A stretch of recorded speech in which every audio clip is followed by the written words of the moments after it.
Welcome to another episode of Married Watching Anime. I'm your host, Matthew. I'm your host, Christina. And we're on Iruma-Kun, episode 8 of season 2.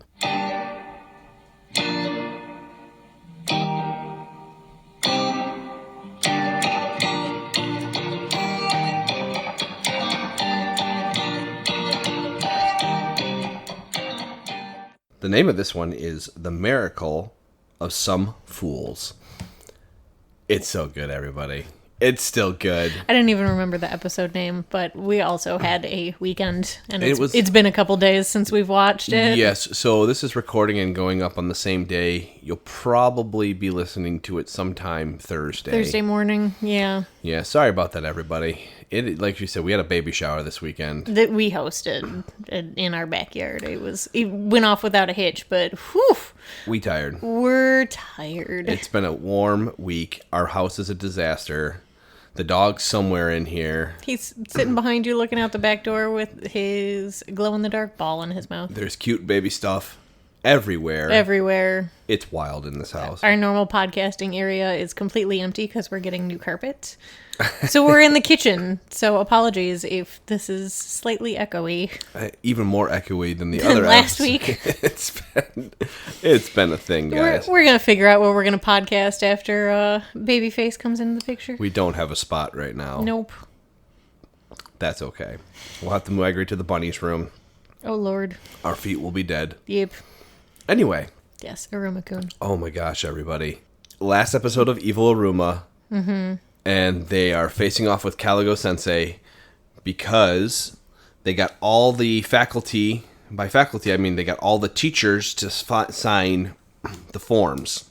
Yes. And what had happened is they basically say, we got all the forms, all we need is your signature, and you don't want to look like a fool in this one. He goes, agreed, if I had to sign everything. If everyone else signed, I would sign as well.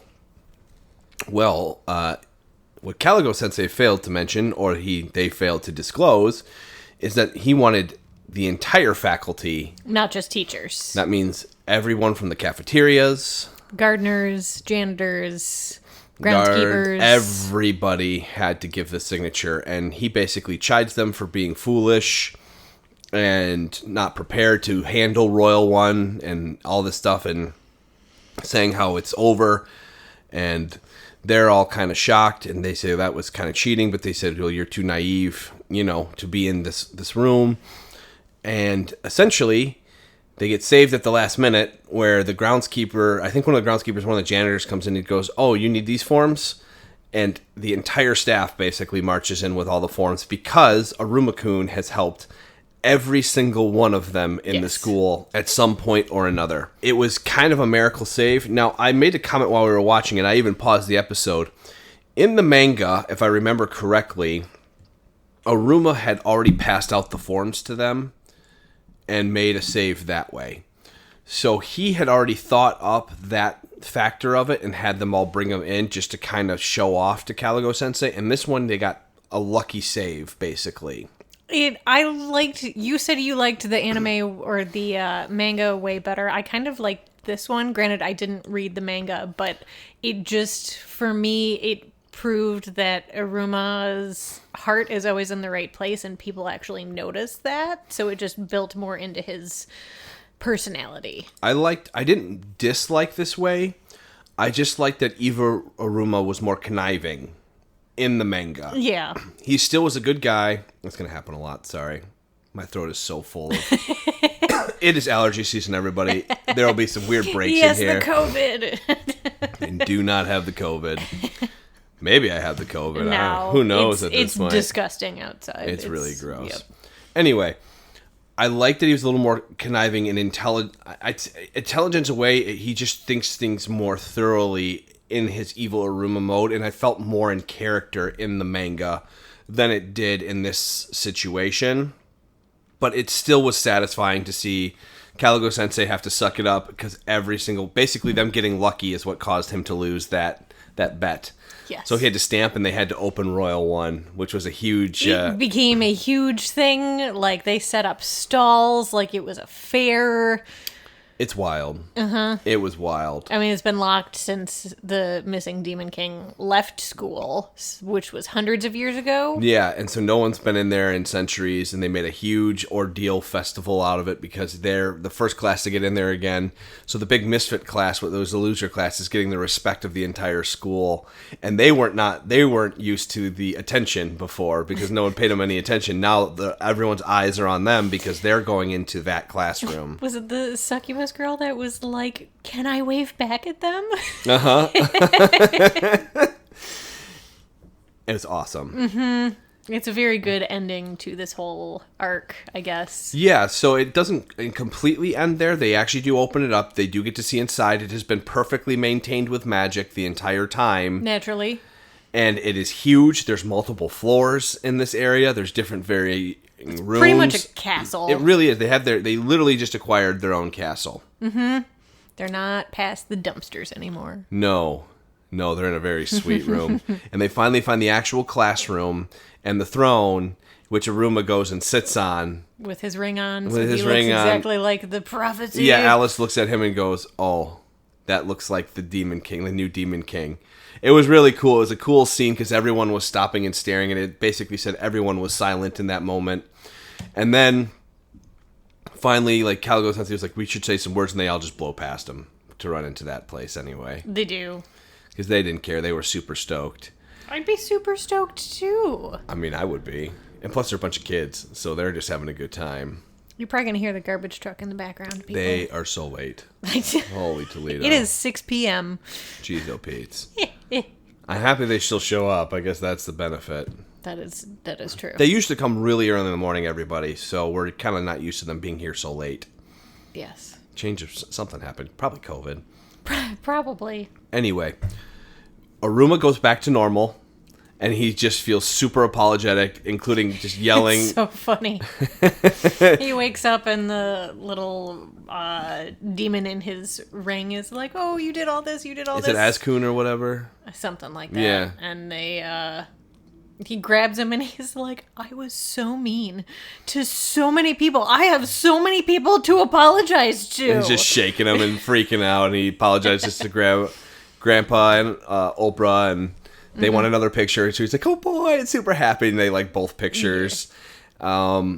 He apologizes to everybody, and they're like, "We like both of you just fine. It's okay. We got a sweet classroom out of this." Yeah, nobody was actually hurt by And Alice was like, "Oh, I like the other one, but happier, like, nice Iruma-Kun's the best, the normal one," and everyone's super. And then Amari's all freaking out back and forth because of the scene that they had. Oh, yes. They're both steaming from the head. Yes. It was super cute. It was very cute. Everything made me so happy. Mm-hmm. And then in the very end, they get a picture with Caligo Sensei while he's sitting on the chair, but in, like, super normal Iruma and not evil Iruma. Yes.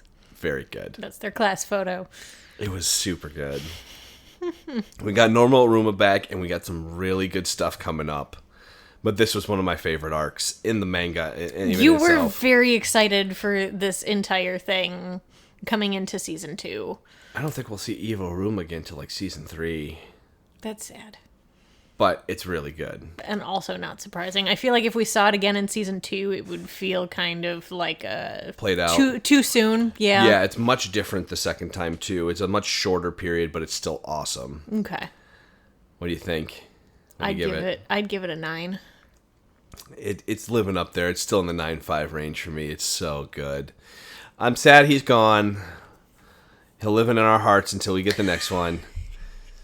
But it's an anime.